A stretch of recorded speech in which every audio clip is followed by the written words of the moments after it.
Сайн бацгаана та бүхэндээ энэ өдрийн мэндийг хүргэе. Намайг Банзарчи Оюумаа гэдэг. Өнөөдөр 9 сарын 24-ний пүрэв гараг байна. 2015 оны.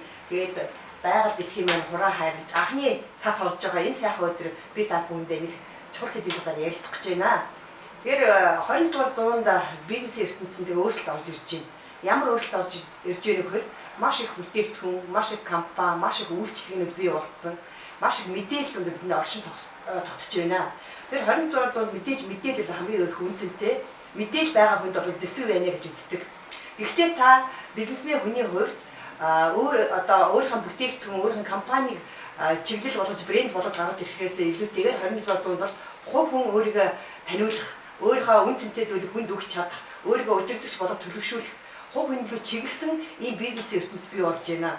Тэр дэлхийд байгаа 7.2 тэрбум хүн бол давтдагшгүй өөр нэгэн онцлогтой ийм. Тэгэхээр та өөрийгөө нээж чадаад өөрийгөө бусдад өгөх зүйлтэй байж чадах юм бол энэ бизнес ертөнцид бол та амжилттай бүрэн болцоотой юм аа. Тэгэхээр миний хувьд бол бизнес ертөнцид хөл тавиад 10 жил болж байна. Энэ хугацаанд өнөөдөр би өөртөө дүнэлтэйгээд ямар үн цэнийг бусдад түгээж байгаа юм бэ? Оюумад өнөөдөр бусдад өгөх юу байгаа юм бэ гэдэг ингээд би 3 чиглэлээр өөрийнхөө үн цэнийг гаргаж ирсэн гэдэг.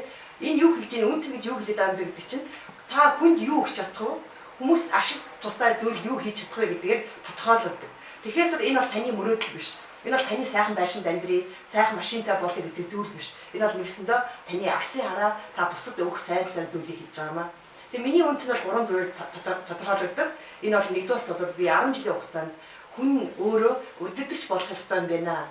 Аль болохоор олон хүмүүс өдөртөгч төрөх юм бол өөрийгөө боловсруулж чадах юм бол энэ нийгэм чинь бас сайхан орших юм байна. Энэ дэлхий чинь сайхан орших юм байна гэдэг ийм үзэл бодол дээр хүрсэн. Ингээ өдөртөгчийн концепцийг боловсруулсан байгаа. Тэгээ миний нэг зорилго бол миний нэг үнц нь бол бусад өгч чадах үнц нь бол энэ өдөртөгчийн концепцийн дагуу олон хүмүүсийг өдөртөгч болгоход нь оюун чадвар, сэтгэлийн чадвар, сэтгэл хөдлөлийн чадвар, үйл ажиллагааны чадварыг нэмэгдүүлэхэд өөрийнхөө сургалтуудыг хүргэх бол ийм миний нэг үнц юм аа. Мөн олон монгол залуучуудыг зөвхөн Монголдоо биш дэлхийн түвшинд бизнес эрхлэх боломжийг гаргаж энэгээрээ бас өөрийнхөө туршлагыг арга барилаас хуваалцах нь миний бас нэг үнц нь. Мөн дэлхийн одоо 8% болвол хүн амын 8% жилийн 100 мянган доллараас дээш орлоготой байна. Тэр энэ хувьд бол олон монгол залуучуудыг оруулах тэхийн бол бас арга мэдлэг туршлагаас хуваалцаж олон сургалтуудыг явуулж байгаа маа. Тэр өнөөдрийн байгаль дэлхийн сайхан хураа хайрлаж байна. Анхны сайхан цас олж байна. Тэр энэ видеог үзэж байгаа та өөрөөсөө асуугаад үзээрэй. Та энэ нийгэмд ямар үн цэнийг өгч чадах вэ? Та хүмүүс ямар үн цэнийг өгч чадах вэ?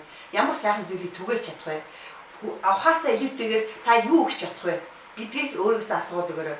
Ийм учраас та ойрын үед өөрийнхөө бас үн цэнийг тодорхойлоорой гэж та бүхэндээ энэ видеоор хичээлээр хүргэе гэж бодсон юм аа.